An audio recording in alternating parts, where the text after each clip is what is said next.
ये है जनाब वो घर जिसके ऊपर आज भी लिखा हुआ है लेफ्टिनेंट कमांडर उजागर खां PN रिटायर्ड।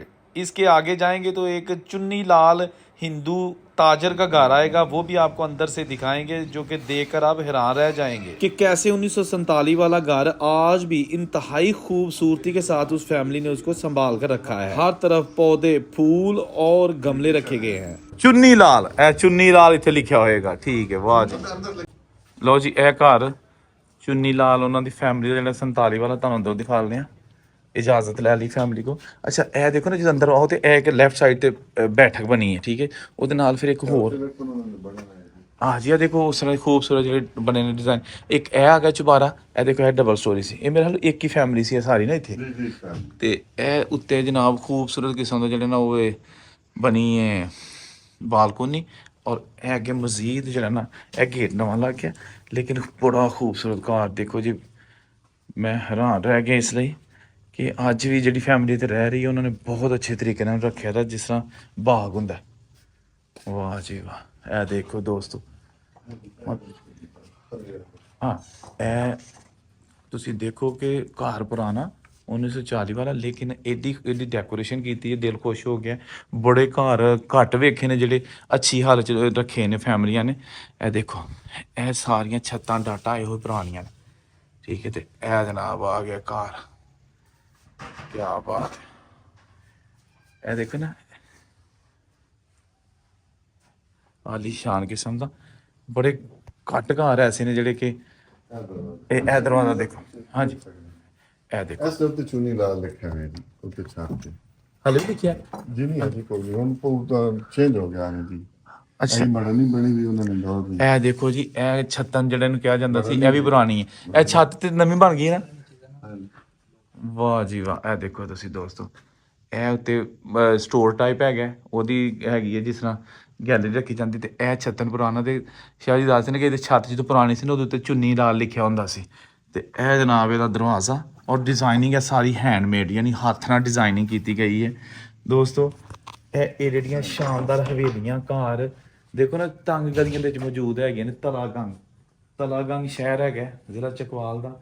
ਇਹ ਦੇਖੋ ਖੂਬਸੂਰਤ ਇਹਦੇ ਜਿਹੜੇ ਹੈਗੇ ਨੇ ਆਪਣਾ ਡਿਜ਼ਾਈਨਿੰਗ, ਕਿਆ ਬਾਤ ਹੈ। ਤੇ ਇਹ ਸ਼ਾਹ ਜੀ, ਇਹ ਤੇ ਸਾਰਾ ਕੁਝ ਉਹੀ ਪੁਰਾਣਾ ਹੈ। ਹਾਂ ਪੁਰਾਣਾ ਜੀ। ਵਾਹ ਜੀ ਵਾਹ, ਦੇਖੋ ਦੋਸਤੋ, ਤੁਸੀਂ ਇਹ ਪੂਰਾ ਘਰ ਤੁਹਾਨੂੰ ਦਿਖਾਇਆ, ਜਿੰਨੀ ਕੁ ਜਲਦੀ ਅਸੀਂ ਦਿਖਾ ਸਕਦੇ ਹਾਂ, ਕਿਉਂਕਿ ਪੂਰੇ ਸ਼ਹਿਰ ਦੀਆਂ ਇਮਾਰਤਾਂ ਤੁਹਾਨੂੰ ਦਿਖਾਉਣੀਆਂ ਨੇ। ਲੇਕਿਨ ਇਹ ਦੇਖੋ ਤੁਸੀਂ, ਵਾਹ ਜੀ ਵਾਹ।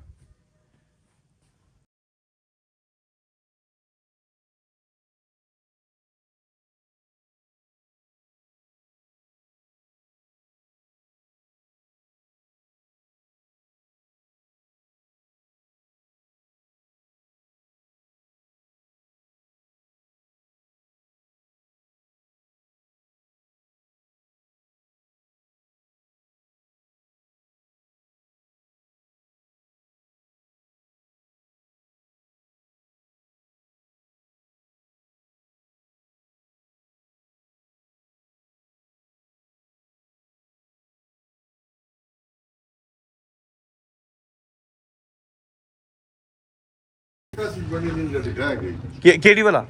ਇਹ ਕਾਸੀ ਬਣੀ ਨਹੀਂ ਜੀ, ਇਹ ਸਾਹਮਣੇ ਵਾਲੀ ਸਾਹਮਣੇ ਨਹੀਂ ਰਹਿ ਗਈ। 83 ਬਣੀ ਤੇ ਹਾਲ ਤੱਕ ਨੂੰ ਇਹ ਸਨ 1938 ਚ ਬਣੀ। ਪਾਰਟੀਸ਼ਨ ਤੋਂ ਪਹਿਲਾਂ ਅੱਛਾ, ਉਹਨਾਂ ਦਾ ਕਹਿਣ ਦਾ ਕਿ ਉਹ ਜਿਹੜੀਆਂ ਬਾਅਦ ਨਹੀਂ ਇਸ ਘਰ ਦਾ ਮੈਂ ਗੱਲ ਕਰਦਾ। ਨਹੀਂ, ਉਹਨਾਂ ਨੇ ਬੜੀ ਅੱਛੀ ਗੱਲ ਕਹੀ। ਕਹਿੰਦੇ ਨੇ ਕਿ ਇਹ ਬਾਅਦ ਵਿੱਚ ਬਣੇ ਨੇ ਤੇ ਇਹ ਢਹਿ ਗਏ ਨੇ। ਇਹ 47 ਤੋਂ ਪਹਿਲੇ ਦਾ, ਯਾਨੀ ਏਡਾ ਮਜ਼ਬੂਤ ਘਰ ਹੈ ਇਹ ਆ ਗਈ। ਸਰ ਮੈਂ ਤੁਹਾਨੂੰ ਇਹ ਸਾਰੇ ਜਿੱਦਾਂ ਨਾ ਮੁਕੰਮਲ ਸਾਰਾ ਅੰਗਰੇਜ਼ ਦੇ ਦੌਰ ਜਾਂ ਹਿੰਦੂ ਦੇ ਦੌਰ ਦੇ ਸਾਰੀਆਂ ਬਿਲਡਿੰਗਾਂ ਫਿਰ ਹੁਣ ਨਵੀਆਂ ਬਣ ਗਈਆਂ। ਤੇ ਇਹ ਬਾਜ਼ਾਰ ਹੈ ਸੀ ਪੁਰਾਣਾ? ਇਹ ਹੀ ਪੁਰਾਣਾ ਸਰ ਗੱਲਾ ਮੰਡੀ ਪਿੱਛੇ ਤੁਸੀਂ ਤਸਵੀਰ ਬਣਾ ਕੇ ਆਏ ਹੋ। ਹਾਂਜੀ, ਗੱਲਾ ਮੰਡੀ ਇੱਥੇ ਚਲਾ ਗਾਂਗੇ। ਇਹ ਬੈਂਕ ਹੈ। ਅੱਛਾ, ਪੁਰਾਣੀ ਮੰਡੀ। ਬੈਂਕ ਹੈ ਜੀ, ਹੁਣ ਤਾਂ ਬੈਂਕ ਚਲੇ ਗਏ ਨਾ ਸੜਕ ਤੇ ਜੀ। ਇਹ ਬੈਂਕ ਹੈ ਵਤ ਬੈਂਕ ਮੁਸਲਿਮ ਦੇ ਬਾਜ਼ਾਰ ਚਲਾ ਗਿਆ ਜੀ। ਇਹ ਜਿਹੜੀ ਦੁਕਾਨ ਹੈ ਇਹ ਵੀ ਪੁਰਾਣੀ ਹਿੰਦੂਆਂ ਦੀ ਵੇਲੇ ਦੀ ਦੁਕਾਨ ਹੈ। ਵਾਹ ਜੀ ਵਾਹ, ਕੀ ਬਾਤ। ਹਿੰਦੁਸਤਾਨ ਪਾਕਿਸਤਾਨ ਤੇ ਇਹ ਮਕਾਨ ਕਿਦੋਂ ਤੱਕ ਦੱਸਿਆ ਜੀ ਬਣਿਆ? ਇਹ 1938 ਚ ਬਣਾ, ਇਹ ਸਿਡਲ 1940 ਬਣਾ। ਠੀਕ ਹੈ ਬਿਲਕੁਲ। ਇਹ ਦਿਓ ਅੱਛਾ, 1940 ਵਾਲਾ ਮਕਾਨ ਜੀ ਸ਼ਾਹ ਜੀ ਕਹਿ ਰਹੇ ਨੇ। 40 ਬਣਾ। ਹਾਂ, ਉਹ ਘਰ ਵੀ ਹੈ। ਬੱਤੀਆਂ ਪੜ ਸਕਦਾ ਬਣਾ ਲਈ ਦਰਵਾਜ਼ਾ ਨਾ। ਹਾਂ ਬਣਾ। ਲੋ ਜੀ ਇਹ ਆਪਣਾ ਸ਼ਾਹ ਜੀ ਨੇ ਇੱਥੇ ਬੜੇ ਮੋਹਤਰਮ ਸਾਡੇ ਉਹਨਾਂ ਨੇ ਕਿਹਾ ਕਿ ਜੀ ਇਹ 1940 ਦਾ ਬਣਿਆ ਮਕਾਨ ਇਹ ਵੀ ਇੱਕ ਹਿੰਦੂ ਖਾਨਦਾਨ ਸੀ ਤੇ ਚਬਾਰੇ ਬਣੇ ਸਨ ਉੱਤੋਂ ਤੇ ਖਤਮ ਹੋ ਗਏ ਨੇ ਇਹ ਦੇਖੋ ਨਾ ਇਹਦੇ ਪਾਈਪ ਟਾਈਪ ਡਾਟਾ ਬਣੀਆਂ ਨੇ ਦੇਖੋ ਉੱਤੋਂ ਤੱਕ ਇਹ ਦੇਖੋ इसका कलर उन्होंने खत्म ही है उसी कलर में तो नीला कलर हो सावन में फुल बने हुए। तो ये जनाब आ गया लेफ्टिनेंट कमांडर उजागर खां का घर। इनकी हिस्ट्री का तो नहीं पता चल सका कि ये ख़ानदान आजकल कहाँ है, लेकिन ये घर उनका आलीशान हवेली आज भी मौजूद है। इसके जो दरवाजे हैं लोहे के बने हुए थे, लकड़ी और लोहे के, और इनके अंदर छतें सारी गिर चुकी हैं।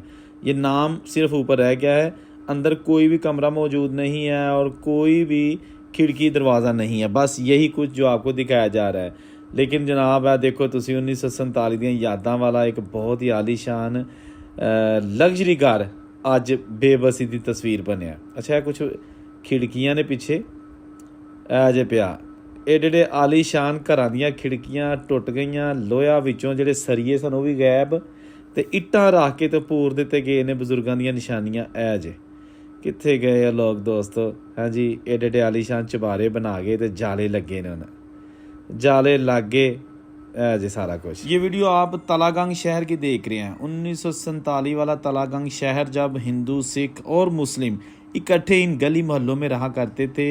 ये मोहल्ले गलियां आज भी मौजूद हैं। ये घर आप देख सकते हैं, कितना खूबसूरत डबल स्टोरी घर।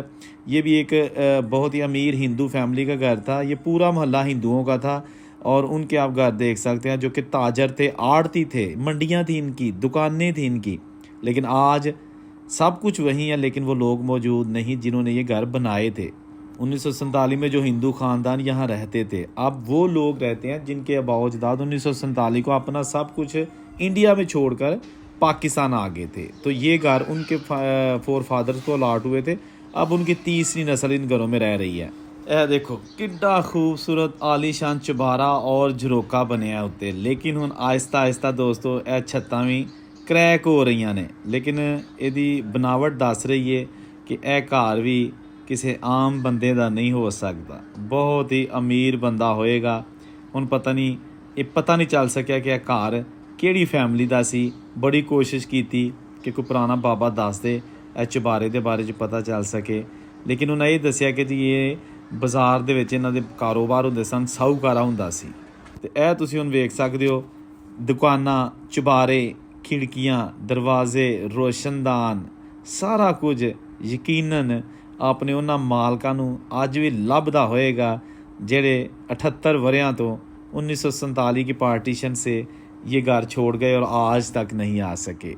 इस तरह की बहुत सारी वीडियोज़ इस चैनल पर मौजूद हैं, आप वो भी देख सकते हैं। अगर आप चैनल पर नए हैं तो चैनल सब्सक्राइब कर दीजिएगा। मज़ीद इस तलागंग शहर से और भी अब खत्रियों का बाज़ार आपको दिखाया जाएगा अगली वीडियो में, तो सब्सक्राइब करेंगे तो आपको अगली वीडियो खुद ब खुद मिल जाएगी। जहाँ रहें खुश रहें। औरंगज़ेब को इजाज़त दीजिए, कमेंट ज़रूर कीजिएगा। अल्लाह हाफिज़।